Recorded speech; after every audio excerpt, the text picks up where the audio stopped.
Welcome to At Home with Music. In my last video, I introduced you to the music of the Renaissance, or the Renaissance if you like, but I'm just going to say Renaissance. The Renaissance was a time of great invention, and this had a major impact on music in the form of new instruments.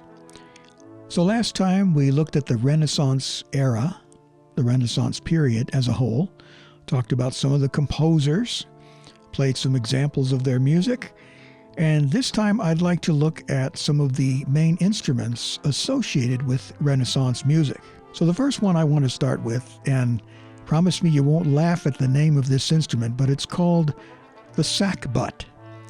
S-A-C-K-B-U-T. It's really a trombone-like instrument. It's a type of trombone that was commonly used during the Renaissance and into the Baroque era. And it's characterized by this slide, you could call it a telescopic slide, that is used to vary the length of the tube to change the pitch. And so what you're hearing in the background right now is an example of Renaissance sackbut music. This one is sackbut accompanied by Renaissance organ.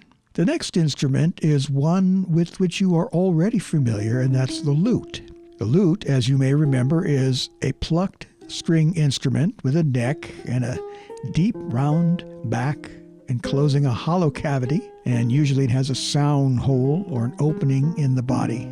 It can either have frets or it can not have frets. So it's a little bit like the forerunner of the guitar. So that's the lute. And it continued to be a very popular instrument as it was in the medieval period. It was still very popular in the Renaissance. I said Renaissance, the Renaissance. The next instrument I'd like to look at is called the Viola Da Gamba, or actually some people just call it the viol, or the Viola Da Gamba, or just the gamba. At any rate, it's one of the family of bowed, stringed instruments, looks a little bit like a violin, has a hollow wooden body. The Viola Da Gamba first appeared in Spain in the mid to late 15th century, and they were very popular during the Renaissance and into the Baroque period. Viola da Gambas came in all kinds of different sizes. I'm going to give you a link to a video that shows a young lady playing a Viola da Gamba, and it looks a lot like a cello. In fact, all members of the Viola da Gamba family are played upright. Not like a violin or a viola, where it's held under the chin. All viol instruments are held between the legs, like a cello. That's where we get the Italian name Viola da Gamba, or literally, viol for the leg, da gamba for the leg. That's all the Italian I know. Anyway, somebody who plays the Viola da Gamba is commonly known as a gambist, or a violist da gamba.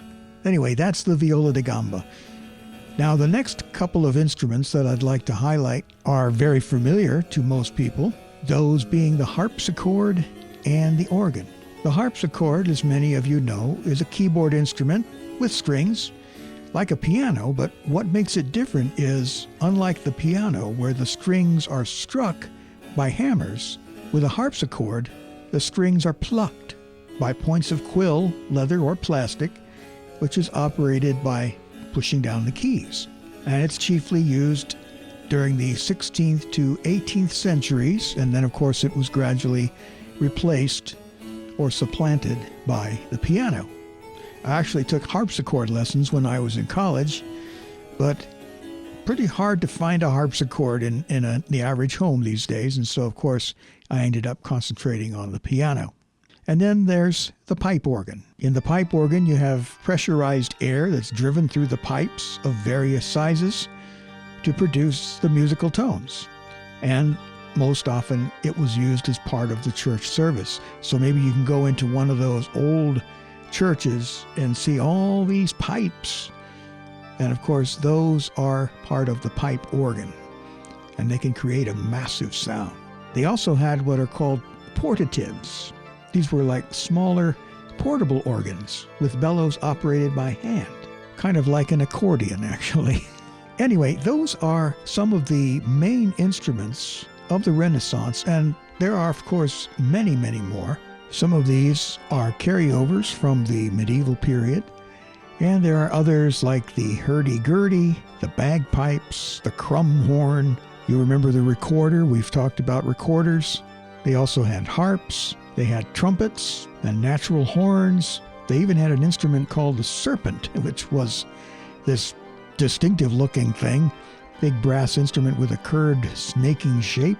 They even had the Jew's harp, and, of course, other instruments that you already know about, flutes and other horns and so on.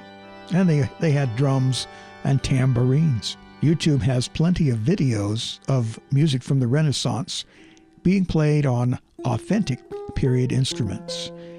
And in the description of this video, you'll find links to some examples of Renaissance music from the instruments that I've highlighted in this video. Thanks for watching. I encourage you to like this video, subscribe to the channel, tell every homeschool family you know about At Home with Music.